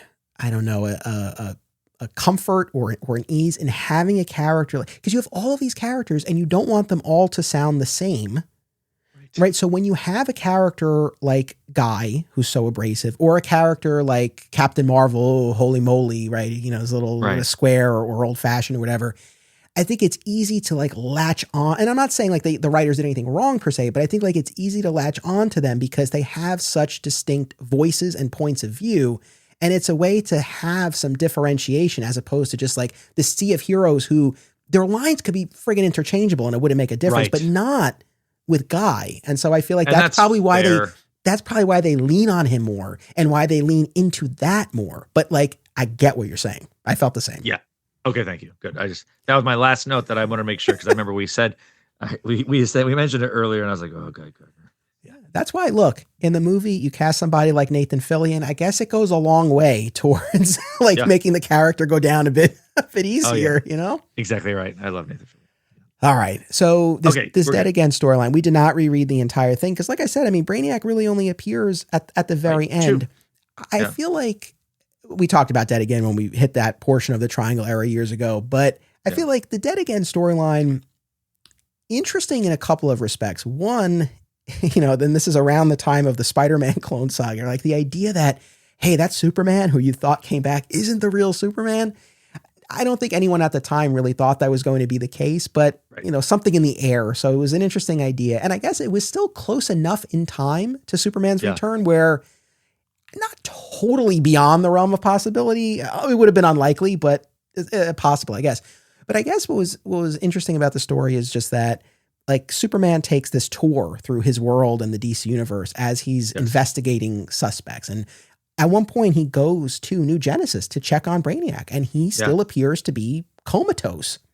Yeah. So he, you know, checks him off as not a suspect. And then next he goes to Apocalypse. And so I think kind of as this tour through Superman's world and the wider DCU, it's kind of like cool in that respect. As far as the ultimate Brainiac reveal and payoff and their little final showdown in the climax, anything that stood out to you? Again, like, and I feel like I'm just repeating what you said. Like, it just kind of fizzles. Yeah.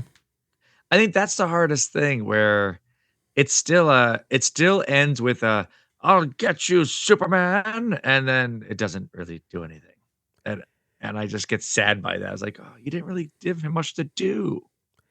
Yeah. Yeah. And I mean, I forget, because like I said, I didn't read the entire thing, but I don't know that they ever fully explain how he was able to bamboozle everybody. Yeah. They do. I do remember them talking about how it wasn't a plot from the start. Like he was comatose, but his subconscious desire for Superman to be dead was so strong. That's what caused that mass hallucination. But then at some point, I guess he woke up and was able to secretly escape. And again, I wrote that down too. I was like, why does he have such like, the way he is angry at Superman. It's like Superman must have killed his entire family. Like that's the way he comes off. Like, but it just, I don't understand why he's so upset all the time. Like I have to have revenge. So I need to make the entire world. And his subconscious while he's laying in the coma. I don't buy it. Yeah. I just didn't like it. I mean, look, Superman stopped him that first time at the circus. And that was enough to earn his ire forever. And to feed this desire for conquest, as basic as it is, I guess. Yeah. You know, but yeah, I think fizzle is a fair term for this. I mean, I wish I had a sharper memory of reading this as a kid because I'm sure I was surprised. Like I'm sure, especially as a 7-year-old reading this, like I'm sure I got to that issue where they went to New Genesis and it seemed like it wasn't Brainiac. And I probably figured, okay, it's not Brainiac. The story told me it's not, and then you get that reveal. I mean, I must've been surprised. I don't know that I would have been like, oh my God, like this, what a shock. But certainly now reading it, knowing the full picture, I don't know that it packs too much of a punch. Like we were saying before, it does culminate as Brainiac is on the brink of defeat. Now that Superman knows what's going on and he gets the upper hand, that he reverts to or releases, depending on your interpretation, the Milton Fine persona, which I don't know. Part of me is like, maybe then that just should have been the end of this Brainiac. Like now we bring everything full circle. Boop, we're done. Well, and that's honestly where I thought that it would be. That's why when you brought up the Tom Peyer and Mark Waid one, I was like, oh, there is. I don't remember that. Like, I'm surprised they went back to it at all. Yeah. So I don't know that there's too much more to say about Dead Again, it's a surprise. It's a surprise Brainiac story. So that could and arguably should have been the end of the Milton Fine Brainiac. But there is this, I think, very overlooked, forgotten 4-part story called Identity Crisis. Again, not the Brad Meltzer story from 1996. This was a month-long 4-part fill-in arc co-written by Mark Waid and Tom Peyer that had art by a quartet of pencilers, including the great Kurt Swan. But I don't know what was going on there on the art side. I mean, I think especially with that many hands in the mix, the art was kind of all over the place, I'm sorry to say. Also, the covers for this 4-parter were as generic as they could possibly be. There's nothing to indicate that this is a Brainiac story or a body swap story, like anything. They are just straight generic Superman weird. Covers. I mean, I know you remember we haven't really talked about it much because pretty much whenever it's come up in our Triangle Era discussions, I usually skip over them. But periodically in the Triangle Era, not just one fill-in issue of one title, but periodically you would get these fill-in months where all 4 titles had a fill-in, but it was one connected story. And I think for me, a lot of the times the reason why they're kind of forgettable to me and why I skip them when we do our coverage is because they do feel like outliers and they often don't connect to what's been going on in the stories, right? And assuming what was going on behind the scenes, they probably were stories, inventory type stories that were meant to be a bit more modular. So it's like, okay, we could just kind of like plug this in anywhere. Well, and they don't, and actually they don't always make it into a trade. They don't. So like, I mean, that's how a lot of my, current, like recent, I guess over the last 20 years is I would find the trade. I would read the trade, but then they don't always put those in there. So now we have to go back and find them digitally. Yeah, exactly. Thankfully, these are all on the app. I mean, I wish I could say like, guys, this is like an underrated Brainiac gem.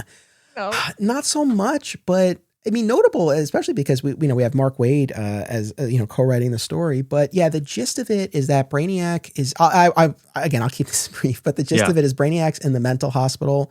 And there's another patient there named Chaz Cassidy, this young kid who thinks he's Superman and he suffers from seizures. Is this starting to ring a bell? Well, now I do remember that. So Brainiac lures Superman to the hospital and is able to effect this body swap. Right. So he puts Superman's mind in the mind of this young kid, this inmate. And then he ultimately he tries to get through to Lois and he breaks out and he makes it travels. Okay.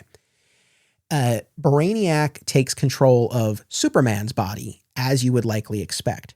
And Superman assumes that he also put the mind of young Cassidy in Brainiac's body. Okay. Right?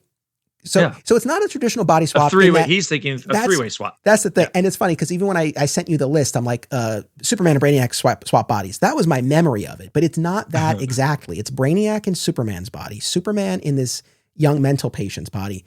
Yeah. And Superman assumes that Cassidy's mind is in Brainiac's body.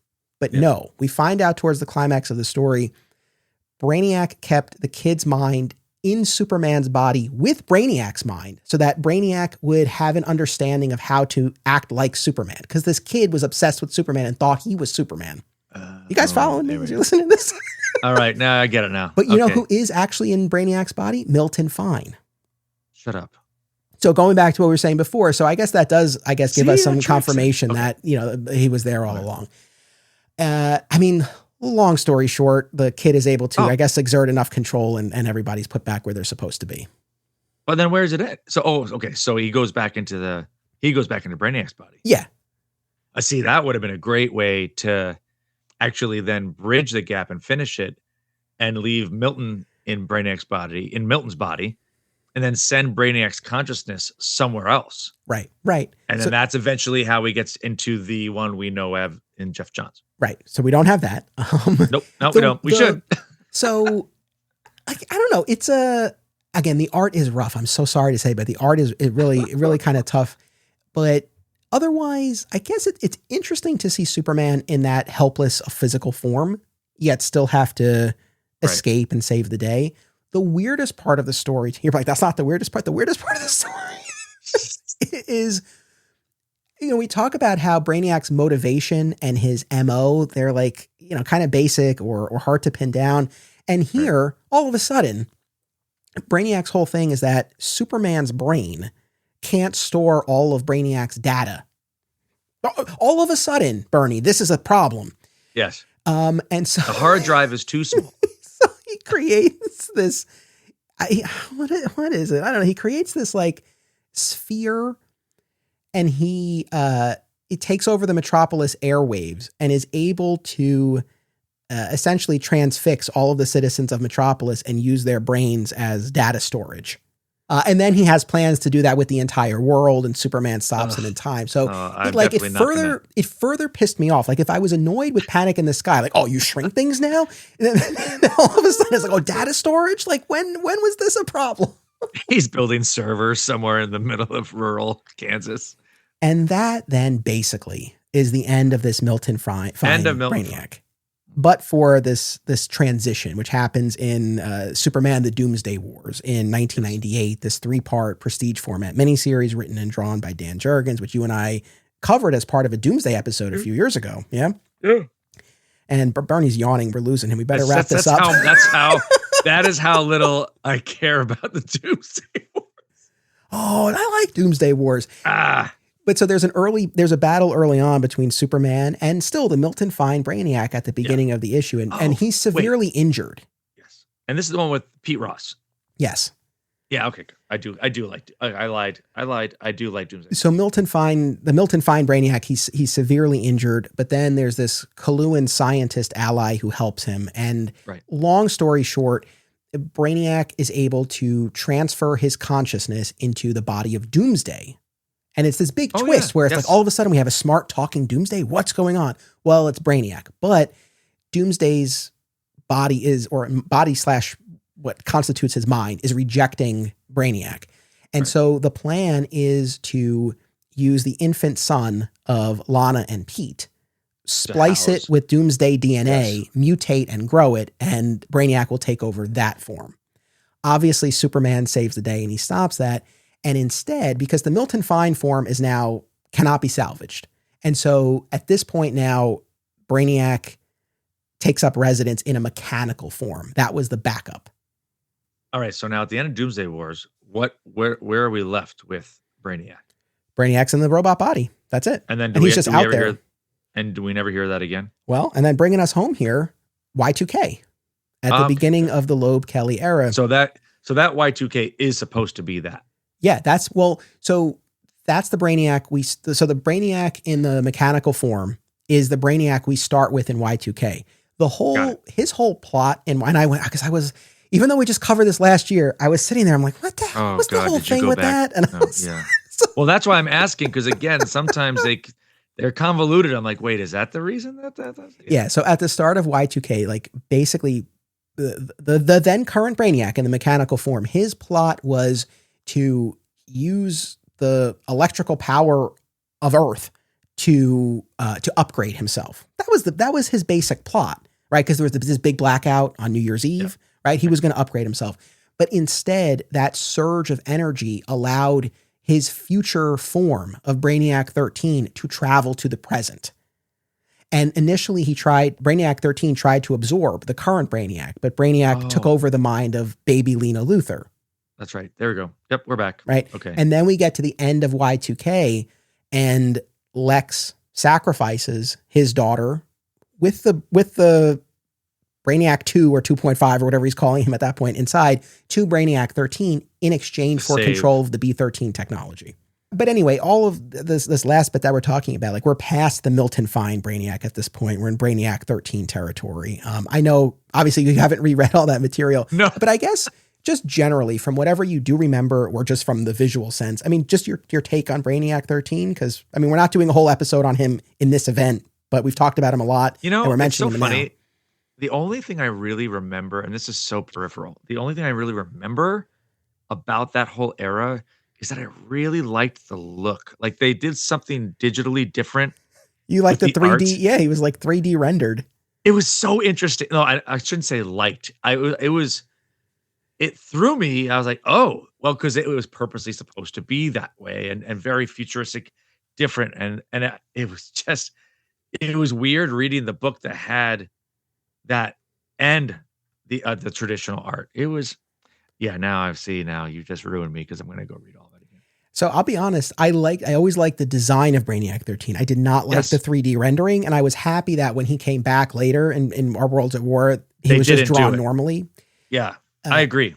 But I guess the last and biggest thing I would say about Brainiac 13 is what I don't know, maybe going back to Brian Dempsey's question. I mean, would I say that Brainiac 13 was the first time I was reading the comics and I thought, man, this is cool? I don't know. Maybe I'd have to deliberate on that a little bit more. But what I did like about it's funny. I feel like, bear with me on this, but I feel like the Brainiac 13 upgrade is not worlds apart from the late Bronze Age robotic redesign in that we're like really elevating the character. He is now more of this godlike being and his aspirations are biblical at this point. It's not the circus mentalist who's collapsing in the street.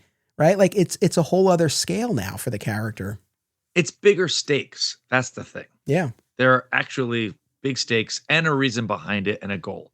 But that's what makes a good villain a villain. And that's why we just don't appreciate Milton Fine as much. One thing that we didn't mention that we'd be remiss if we're talking Milton Fine, it's minor, but worth noting is that one of Luthor's scientists in the final season of Superman and Lois is Milton Fine. Oh yeah. Okay. Right? He's mentioned a few times, and then we actually see him. It's not the largest role in the world, but he's there. Right. Todd Helbing, the showrunner, has said that if the show had continued, they had plans for Brainiac. And if memory serves, I think the quote was like, yeah, we were planning to do some like traditional stuff with Brainiac. And I'm like, yes, you were planning to do traditional stuff. They would have done what they typically do. And I'm not knocking it. The show had it. We enjoyed the show, but I'm hard pressed to be like, oh yeah, it would have been a very traditional take on Brainiac. No, they would not. Yeah. Just like Lex Luthor was very traditional. Yeah. I don't know. I mean, I'd be curious if and when they ever talk more about what their plans were, or what that would have looked like, if it would have been kind of like what we were saying before, where maybe, this Milton Fine is possessed by a cloud of nanites and is working for some unseen force, and then you see the skull ship and it's the Kaluan sign. I mean, I don't know, but that could be a way to kind of have Milton Fine, but also, we may even see, again, like you said, we might see an Easter egg show up in the new movie too, just as a like tip of the hat. Yeah. Yeah. But all right. I mean, that's the Milton Fine. That's the Milton Fine Brainiac. Yeah. I think that's it. Good memories. Like, but the more we talk about it, it's like, okay, I'm good. How can I wrap this up? I guess I feel like the Milton Fine iteration of the Brainiac kind of carried the ball for a stretch of time. But it was lackluster. Yeah. I think we have just simply seen more compelling takes. Yeah. Maybe some, before and after. Yeah. Some more compelling takes before and after, but this was kind of serviceable. And for someone or for both of us really, who started with that incarnation of Brainiac, it didn't turn us off Brainiac, right? We still got value out of it at the time, and then we're able to access and enjoy these other iterations, arguably more.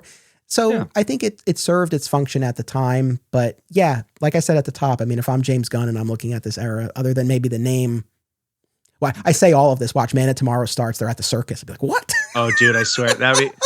I will run out of the theater. I will run out of the theater and call you and stop you. It's like, do not go in there. Amazing. All right, man. Thank you so much. It's always a pleasure. Yeah. Always so much fun. You too, buddy. All right. Thank you, Brainiac. Thank you, audience. Make sure you keep tuning in. Next time, we are going to talk at last about the Kryptonian AI iteration of Brainiac and a special segment on Superman Brainiac Attacks, arguably the weirdest, most notorious Superman animated movie. I have never watched it, but I'll be watching it for this episode. It's going to be a lot of fun. Zach from Always Hold On to Smallville will be here. And after that, we'll be talking about the quote unquote one true Brainiac that was introduced by Jeff Johns and Gary Frank, and that has persisted more or less in the years that have followed. So we're about halfway through our event, having a great time. Keep tuning in. And until then, as always, it's about what you do. It's about action. Support the show and receive exclusive content by becoming a member at patreon.com/Anthony Desiato. Rewards include our DCU spinoff podcast, advanced listens, sponsorship opportunities, and more. My sincere thanks to all patrons. Please rate and review the podcast via your platform of choice, subscribe so that you never miss an episode, and continue the conversation by joining us on social media. By popular demand, Digging for Kryptonite merch is available at our TeePublic store. Visit the link in the show notes to get your DFK shirts, hats, mugs, and more. Flat Squirrel Podcast is also home to Lighting the Bat Signal, a Batman fan journey, which applies the signature Digging for Kryptonite approach to the Dark Knight, as well as another exciting episode in the Adventures of Superman, now in its final year covering the classic George Reeves series. Subscribe today. Digging for Kryptonite is a Flat Squirrel production. Key art by Isaiah Simmons and theme music by Dan Pritchard.